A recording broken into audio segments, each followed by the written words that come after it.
창세기 44장입니다. 1절 요셉이 그의 집 청지기에게 명하여 이르되 양식을 각자의 자루에 운반할 수 있을 만큼 채우고 각자의 돈을 그 자루에 넣고 또 네 잔 곧 은잔을 그 청년의 자루 아귀에 넣고 그 양식값 돈도 함께 넣으라 하매 그가 요셉의 명령대로 하고 아침이 밝을 때에 사람들과 그들의 아기들을 보내니라. 아멘. 요셉 앞에 서게 된 형제들의 모습을 지난 시간까지 우리 살펴보았습니다. 그렇죠? 요셉 앞에 서게 된 형제들, 그 형제들을 시험하는 요셉의 모습을 모세는 지금 그려내고 있는데요. 이게 어디로 가는 것이냐라고 하면 이제는 애굽의 이스라엘 백성들이 거주하게 되어지면서 한 민족을 이루게 되어지는 과정 중에 제일 중요한 단계의 시험이라고 볼 수가 있습니다. 항상 하나님의 나라, 하나님의 백성으로 삼는 자들의 하나님의 법은 바로 이웃 사랑에 있다라고 말씀을 드렸어요. 근데 가까운 형제들 간에도 하나 되지 못한다라고 보면 이웃을 향하여서 갈 수가 없겠죠. 오늘 이제 70인이 내려갔다라고 하는 말들이 나와요.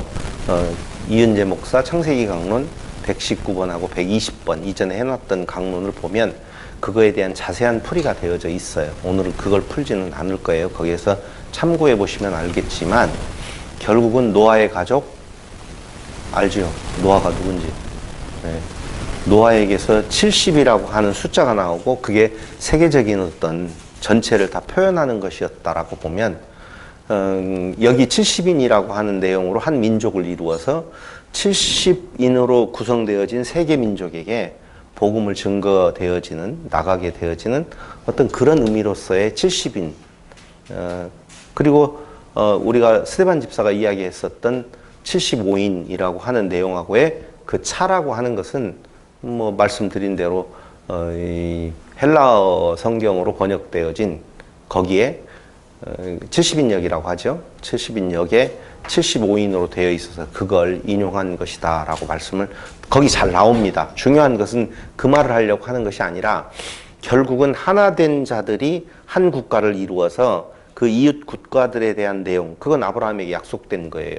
그렇잖아요. 너를 인하여 모든 민족이 복을 얻게 되어진다라고 하는 건데 지금 한 민족을 형성을 하려고 하는 그 입장에서 그들이 그 형제들이 하나 되지 못하고 반목과 시기와 질투로 있다라고 보면 그건 아픔이 있는 것이죠. 그래서 민족을 형성하기 위해서 애굽으로 내려보내시는 그 하나님의 뜻을 따라서 요셉은 그 형제들의 마음이 어디까지 왔는지를 다시 한번 시험하는 장면이 지금 여기 44장에 나타나 있습니다. 형제들을 시험하죠. 무엇로요? 은잔으로 시험을 합니다. 여기에서 중요한 것은 유다의 고백이에요. 유다는 44장 16절에서 결국은 은잔을 집어넣고 가서 너희들이 내 은잔을 훔쳤지 않느냐라고 하는 그 주장 앞에 유다는 이렇게 말합니다. 44장 16절 따라왔죠? 16절 유다가 말하되 우리가 내 주께 무슨 말을 하오리이까 무슨 설명을 하오리이까 우리가 어떻게 우리의 정직함을 나타내리이까 하나님이 종들의 죄악을 찾아내셨으니 우리와 이 잔이 발견된 자가 다 내 주의 노예가 되겠나이다. 여러분 유다의 변화된 모습 알겠어요? 네, 한번 이야기해 줘 보실래요? 임 집사님 해줘 보실래요? 임 집사님 입을 벌려도 돼요. 저는 안 벌려도. 뭔 내용이죠? 서양 집사님이 좀 도와주실래요? 오직 그냥 안 튀기면 되겠어요? 뭐 장원사님 이야기해 보실래요? 유다의 고백 중에 유다가 많이 변화되었구나라고 하는 내용. 그렇죠? 우영주 선생님? 네. 자기가 아니라 가족과 형제를 위해서 자기 목숨을 내놓는 모습으로 변화되었습니다. 여기에서만 우선 이 내용 중에서만 찾아낸다라고 보면 봐봐요. 이전의 유다라고 보면은 시기와 질투 속에서 요셉이 죽게 되어지는데 찬동을 했던 자예요. 그렇다면 이 대목에서도 그가 그 자기중심적인 모습을 그대로 가지고 있었다라고 보면 당연히 누구만, 베냐민만 내어주고 우리는 자유함을 얻는 것이 당연하게 주장해야 될 유다의 원래의 모습이거든요. 근데 바뀌었어요. 뭐라고 바뀌었냐? 우리와 이 잔이 발견된 자가 다 내 주의 노예가 되겠나이다. 지금 피해가고 싶은, 본래는 그렇잖아요. 어떤 급박한, 이게 보통 일이 아니에요. 한 나라의 왕과 같은 총리의 물건을 훔쳐서 발견되었다. 그럼 결국은 그는 죽음에 이르러야 될 필요가 있거든요. 근데 그곳에서 빠져나가게 되어질 수 있다라고 보면 누구라도 제물로 내어주고 그 다음에 자기는 빠져나가는 것이 본래의 유다의 모습이었었어요. 그런데 여기에서 말하는 우리와 이 잔이 발견된 자 모두 다잖아요. 우리와 이 잔이 발견된 자는 너무 당연한 거야. 근데 우리와라고 와래요. 그럼 지금 상황이 어떻게 변화되었는가, 유다의 상태가 어떻게 변화됐는 건가를 정확하게 보는 거예요. 이걸 드러나게 하셨다는 거예요, 사실은. 정말 중요한 것은 두 번째 노예가 되겠습니다. 싫다. 누가요? 요셉이 그렇게 말해요. 싫다. 베냐민만 남고 나머지는 돌아가라 하는 것이 44장 17절이에요. 요셉이 이르되 내가 결코 그리하지 아니하리라. 잔이 그 손에서 발견된 자만 내 종이 되고 너희는 평안히 너희 아버지께로 도로 올라갈 것이니라. 이렇게 말을 해요. 요셉은 알아요, 지금. 그가 어떤 존재였었는가를 너무너무 잘 알고 있기에 이렇게 말을 하고 처음에는 나왔을지 몰라도 만에 하나 변심이 있는지 없는지 이걸 알아야 되겠다 이거죠. 근데 이건 지난 시간에 말씀드린 대로 템테이션이 아니라 유혹이 아니라 테스트의 시험이라고 하는 개념으로 보시면 되겠어요. 어차피 하나님의 뜻은 이미 이루어졌다고 봐야 돼요. 계획 세우면 이루어진 거예요. 그러니까 오는 것이 확정되어져 있는데 그런 과정에서 유다로 하여금 이런 고백을 하게 만드시는 하나님의 섭리를 지금 드러내 보였다는 거예요. 여기 아시다시피 너희 아버지께로 도로 올라가라. 이 말이 무슨 말일까요? 애굽은 밑에 있고 예루살렘은 위에 있으니까 우리가 거꾸로 보면 반대잖아요. 근데 요셉은 올라가라고 그래요. 서양 집사님은 서울을 올라가요? 내려가요? 저는 올라가죠. 올라가죠. 근데 위도나 경도로 이렇게 보면 거기가 더 서울보다 높지 않아요? 높잖아요. 서울보다 높을 것 같은데? 그냥 높은 걸로 해요, 그냥. 그거 높은 걸로 하자고요. 그거 뭐 그렇게 중요하다라고 그건 고민을 하고 있어요. 여기에 한 가지만 보더라도 요셉이 막 얼른 눈치챘을 수도 있어요. 보통 예루살렘을 중심으로 할 때에 모든 나라들은 전부 다 예루살렘으로 올라가라고 하는 내용이거든요. 사울은 북쪽에서 내려와도 올라가는 거고 남쪽에서 올라가도 올라가는 거예요. 서울을 중심으로 하면.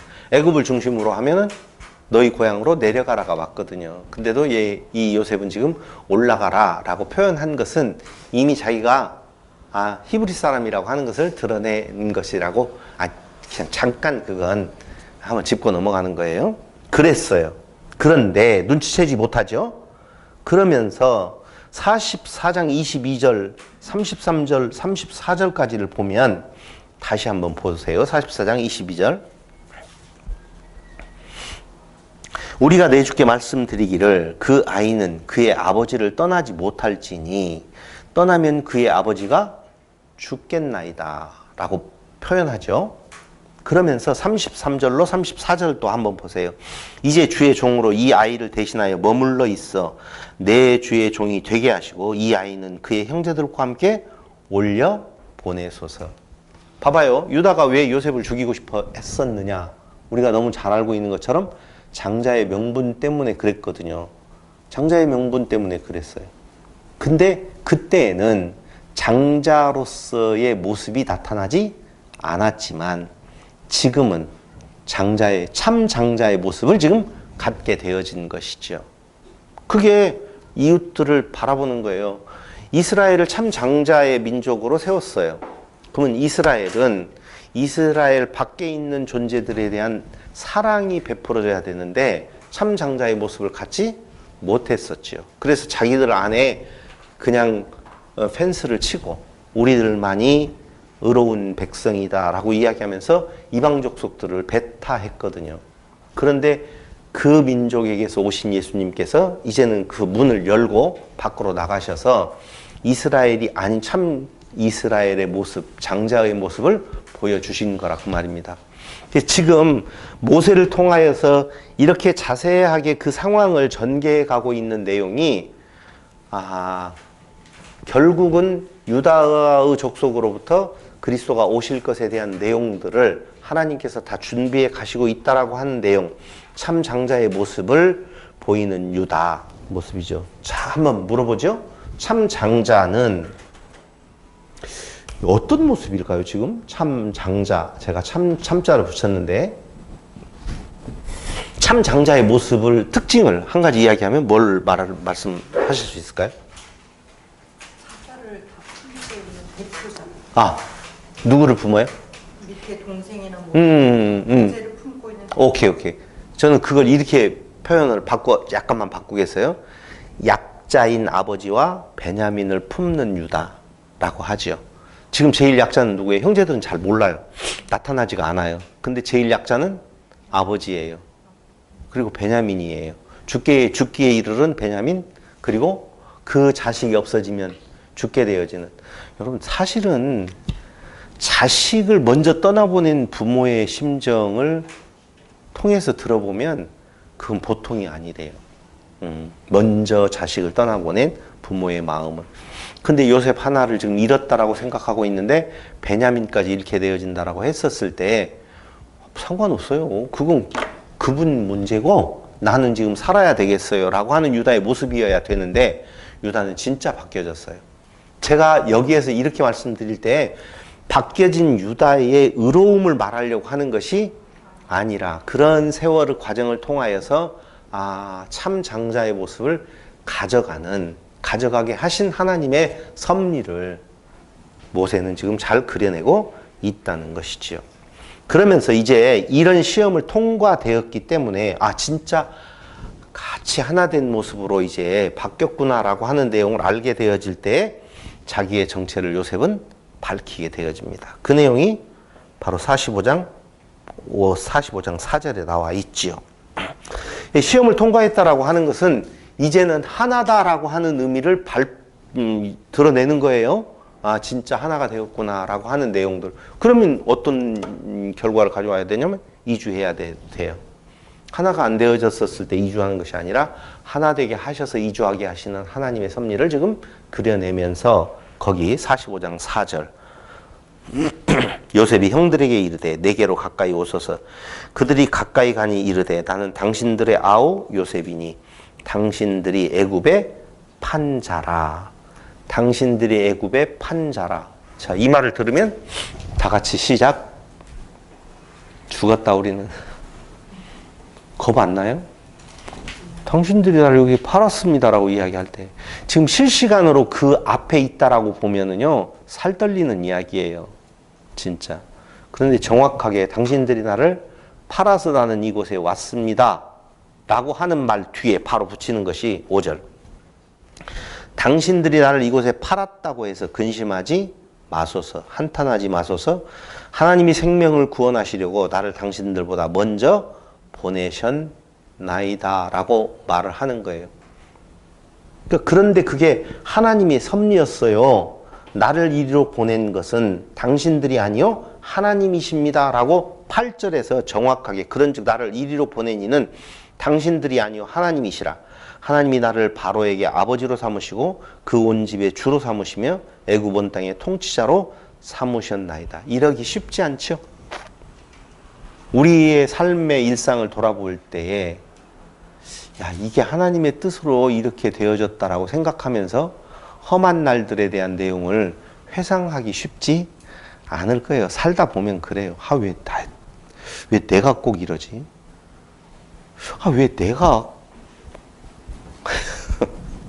왜 내가 코로나를 걸려야지? 성도들이 한 명 걸리면 그분만 안 나오면 되잖아요. 그럼 여기서 강론 마음껏 할 수 있고 들으면 되잖아요. 아 그렇게 생각 안 했어요. 걱정하지 마세요. 그럴 인물이나 되겠어요 제가. 근데 사람들은 어떤 일상에 대해서 되어지는 일들이 내가 원하는 대로 되어지지 않았었을 때 하나님을 원망하는 부분들에 대한 내용이 있다는 거예요. 아니 요셉이라고 안 그랬겠냐고요. 요셉은 뭐 특수한 인간이에요? 그렇지 않아요. 그런데 그가 그 과정을 겪으면서 하나님을 알게 되는 거예요. 그러니까 인생에 있어서 가장 중요한 거 한 가지를 꼽으라고 한다면은 여러분 동의하기 어려운 이야기고 쉽게 그래요라고 말하기 어려운 이야기지만 인생에게 있어서 사람이 인생을 살게 하시는 하나님의 뜻은 하나님이 누군가를 아는 것 이것이라고 저는 생각을 해요. 근데 그것을 위하여서 하나님은 요셉의 일생을 관여하시고 그것에 개입하셔서 그 인생을 섭리하셨어요. 똑같아요, 여러분. 제가 살면서 그런 생각해봐요. 아, 이제는 조금 좋아지겠지? 이제는 조금 나아지겠지? 요만큼만 가면은 그거에 속은 사람들이 많아요. 제가 사업을 하다가 어려워졌었을 때 형님에게 가가지고 형님 2천만 원만 해주세요. 왜? 요런 일이 있는데요. 여기만 넘어가면 이렇게 되어질 것 같아요. 그때 2천만 원 받았거든요.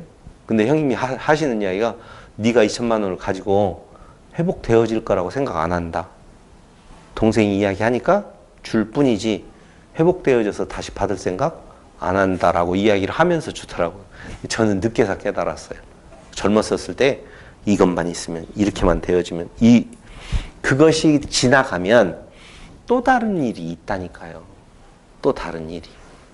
그래서 가난하게 살든 부자로 살든 간에 형통한 날과 곤고한 날들이 겸하여 온다는 말은 절대적인 개념에 있어서 형통한 날과 곤고한 날로 볼 것이냐, 상대적인 개념으로서 형통한 날과 곤고한 날로 볼 것이냐, 따로따로 떼어놓으면은요, 지금 현대자동차의 정의선 회장, 형통한 날과 곤고한 날이 있어요, 없어요? 있어요. 아니, 삼성에 누구예요? 이재용. 곤고한 날과 형통한 날? 감옥 갔다 왔잖아요. 그 정도 가지고는 뭐. 아니에요. 나름대로 다 인생에 있어서는 형통한 날과 곤고한 날들이 다 있어요. 위에서 가든, 낮은 자리에서 가든, 중간에서 가든지 간에 형통한 날과 곤고한 날들이 있는데 중요한 것은 하나님께서 인생에게 형통한 날과 곤고한 날을 주시는 이유는 바로 하나님을 찾아 알아가게 하시려고 하는, 신의 존재를 안다라고 하는 것만큼 행복한 일이 어디가 있어요? 우리의 인생이라고 하는 것은 아무리 알아도, 아무리 자기가 지식이 있어서 분석해낸다 하더라도 그 사람이 일정한 시간이 가면은 떠나야 될 입장에 놓이게 되어져 있다 이겁니다. 근데 영원한 삶을, 영원한 생명을 가지고 계시는 그 하나님을 알아가는 것, 그 안에서 내 생명이 같이 합치되어 있다라고 하는 것을 아는 것만큼 행복한 일은 없을 거라고 말이야. 나는 오늘 뉴스를 보면서 그걸 생각을 했어요. 한학자 헌금을 강요했었을 때 그 헌금은 어디에다 쓰인 거라고 나오던가요? 못 봤군요. 난 봤어요. 통일교에서 헌금을 강조하잖아요. 그 제목이 참 그렇더라고요. 헌금은 도박자금이었다. 이렇게 나오더라니까. 목사가 돈을 많이 가지면 도박자금으로 쓸 수도 있겠지요. 그래서 이 정도면 이제는 문제가 다 해결되어지고 평안한 날들이 올 거야라고 하는 것은 지극히 인간적인 생각일 뿐이지 그런 일은 없다라고 보셔도 돼요. 그것이 하나님의 섭리 방법이라니까. 물질적으로 괜찮다라고 하더라도 다른 부분에 있어서의 형통한 날과 곤고한 날이 오게 되어져 있고요. 물질은 정확하게 우리를 완벽하게 만족시킬 물질은 없습니다. 그것은 욕망의 바다라고 이야기하잖아요. 아무리 흘러들어가 채워도 다시 또. 그래서 늘상 오랫동안 제가 목회하면서 주장했던 내용이 뭐냐면요. 기도를 할 때 그 기도는 상황을 바꿔달라는 기도가 아니라 그 상황을 보는 내 눈, 내 시각을 바꿔달라고 하는 기도가 정확하게 맞다라고 하는 거예요.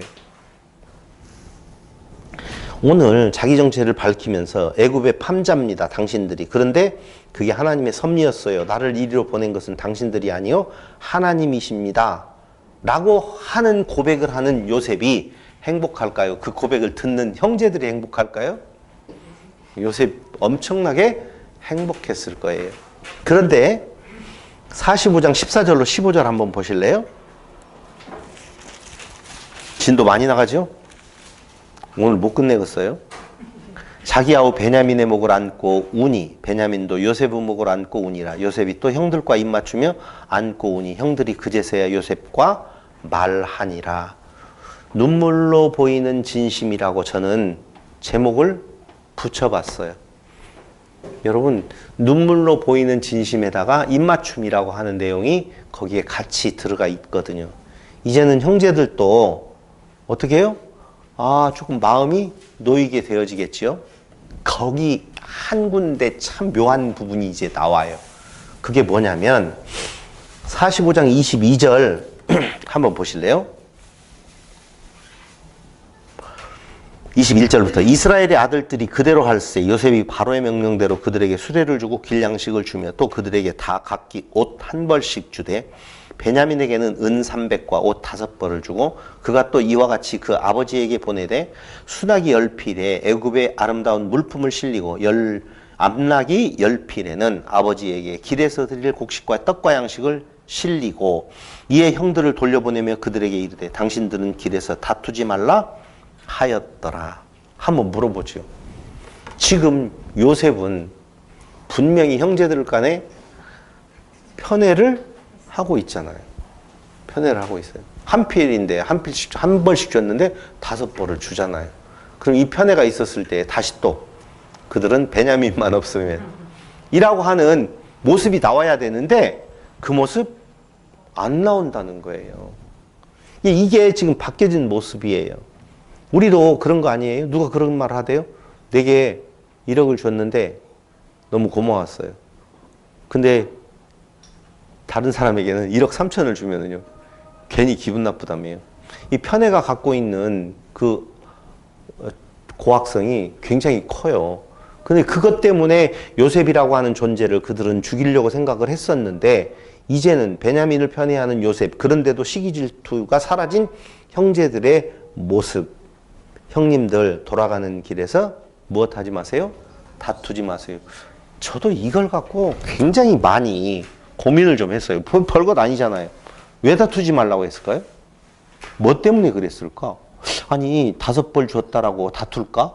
그건 아닌 것 같잖아요. 그럼 뭐 때문에 야, 우리 그때 팔았었을 때 네가 그랬냐 내가 그랬냐라고 하는 부분이 아니었을까라고 하는 생각을 하고 있어요. 그럴 때 요셉은 다투지 마세요. 하나님께서 이렇게 행하셨어요 라고 하는 신앙 고백을 지금 말하는 것이 아닐까라고 생각해요. 가다가 다툴까요 안 다툴까요? 이 말을 안 했다면 다툴 수도 있을 거예요. 사람들은 핑계를 다른 사람에게 대는 것에 익숙하거든요.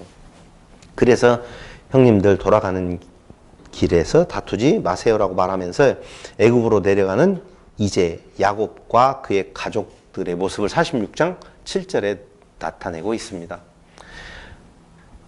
여러분, 야곱은 안 내려가요. 애굽에. 하나님의 약속을 받은 것이 있잖아요. 그런데 내가 조금 더 편안하게 먹고 살려고 지금 그런 의미로 받아들일 수 있잖아요. 애굽으로 안 내려갈 거란 말입니다. 그런데 야곱이 순수하게 애굽으로 내려가는 것에 찬성을 한 이유는 뭐 때문에?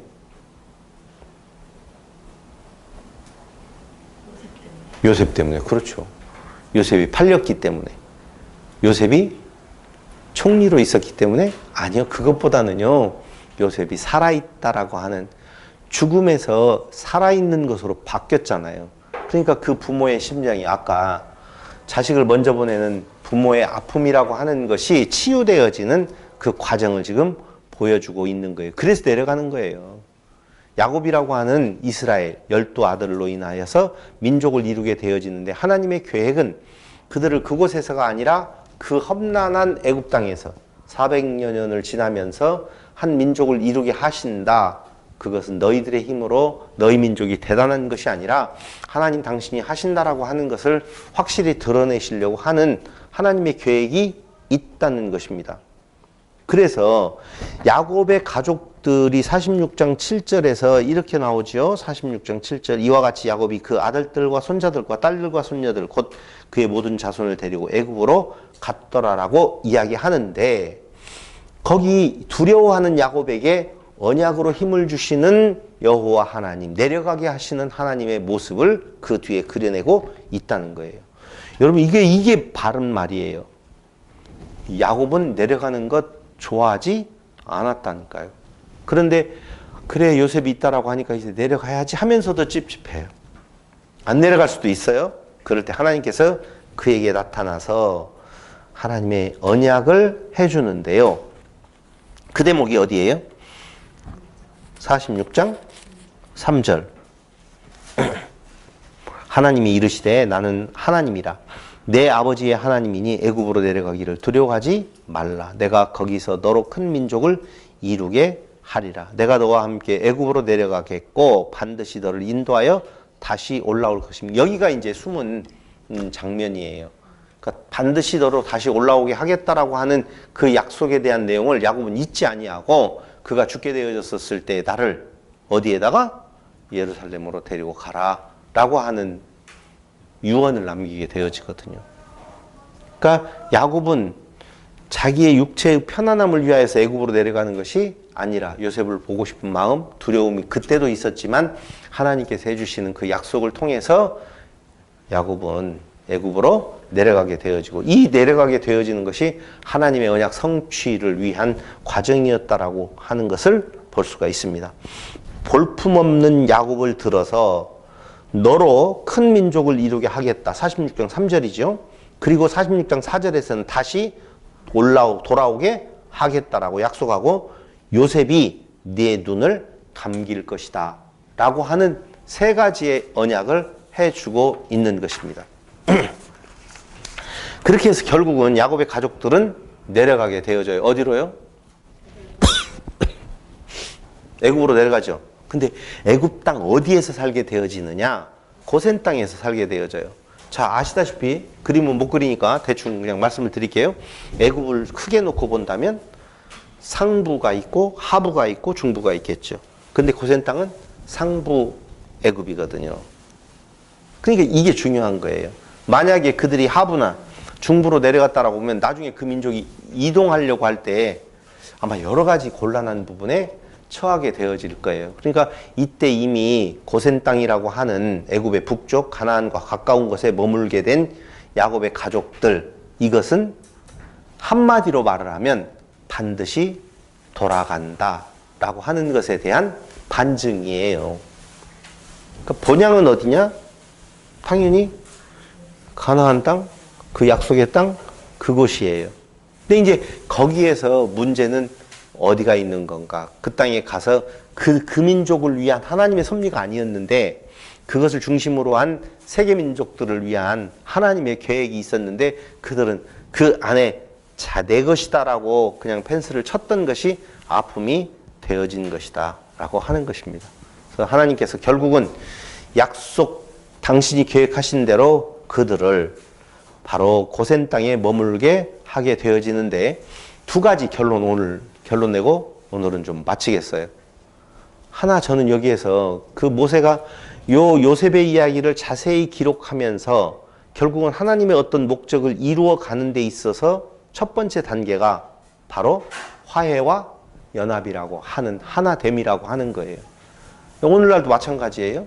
수의 많고 적음을 떠나서 어떤 교회가 화해와 연합 가운데에서 하나 되어져서 같은 곳을 바라보고 간다라고 보면 아름다운 건데 그게 아니 되어지는 것은 결국은 교회는요, 어디에서 제일 큰 문제가 나느냐? 돈에서 문제가 나더라고. 돈에서. 재산이 많아지면 결국 문제를 틀림없이 일으키게 되어져 있어요. 그래서 오늘 그들 또 장자의 명분이 뭐예요? 난 그거 좀 이상하다. 장자의 명분은 뭐예요? 장자의 명분을 이렇게 중요하게 생각하잖아요. 장자는 뭐가 있죠? 그래서 봐야 돼요. 집사님. 정확하게 저는 이야기 한 거라고 봐요. 뭐 장자의 명분이니까, 이게 그리스도까지 연결되어져 가지고, 내 후손에서, 그래서, 이게 말도 안 되는 이야기예요. 그때. 재산권에 대한 싸움이에요. 결국. 그러니까 화해와 연합이라고 하는 것은 자기가 그 모든 것에 대한 장자로서의 모든 재산을 차지하겠다는 것이 아니라 평준화하는 거라고 저는 생각을 해요. 근데 그들의 그 장자의 명분을 가지고 싸웠던 것이 잘 아시다시피 12아들 가운데 큰아들이든 둘째 아들이든 셋째 아들이든 그것에 대한 치열한 싸움으로 분열되어졌어요. 근데 이제 그게 하나로 화해와 연합으로 이루어진 과정을 오늘 모세는 지금 이야기를 하고 있어요. 그러면서 이 민족, 이 지금 광야에 오게 되어진 이스라엘이라고 하는 민족의 형성이라고 하는 것이 결국은 우리들의 그 대단한 어떤 의로움에서 나타난 것이 아니라 하나님의 뜻이 이루어져가는 과정에 있으니 우리가 지금 힘들고 피곤하고 어려운 상황, 아니 이스라엘이 애굽에서 출발해가지고 광야에서 겪는 고생과 오늘 요셉이 그 과정에서 겪었던 형제들의 그 마음이 쫄았던 내용들을 비교해보면 어느 것이 더 커요? 나도 잘 모르겠어요. 그건 닥친 그 앞에 그 일을 당한 사람의 입장에선 자기 일이 가장 크거든요. 근데 이스라엘 백성들에게 오늘 이 민족이 형성되어지게 되어진 그 과정을 아주 자세히 설명을 해주면서 그 민족의 의로움이 전혀 없는데도 하나님은 당신의 계획을 차질 없이 이루어 가신다라고 보면 우리의 본향은 이 광야가 아니라 가나안에 있다. 가자라고 하는 힘을 주는 메시지를 전달해주고 있다는 것입니다. 이 과정에서 여러 가지 그 뒤에 나타나고 있는 이제는 12아들에 대한 야곱의 죽으면서의 축복 이 내용들은 다음 시간에 결론으로 말씀을 드리는 걸로 하고 오늘은 여기까지 정리하도록 하겠습니다. 기도드리겠습니다. 반드시 돌아온다라고 하는 하나님의 약속에 의지한 그들의 행동, 오늘 고센 땅에 머무른 그들에게는 그 초기에 있어서는 참으로 평안한 날들이 계속되었지만 400년 동안 종살이를 하면서 그들의 상황이 어떻게 변해졌는 건가를 다시 한번 상상해 봅니다. 우리의 인생이 만만치 않고 고단한 인생임에 틀림이 없지만 분명한 하나님의 뜻과 계획을 알고 살아가는 우리에게 오늘을 살아가는 지혜와 힘을 더하여 주시기를 간절히 바라오며 예수님의 이름으로 기도드립니다. 아멘.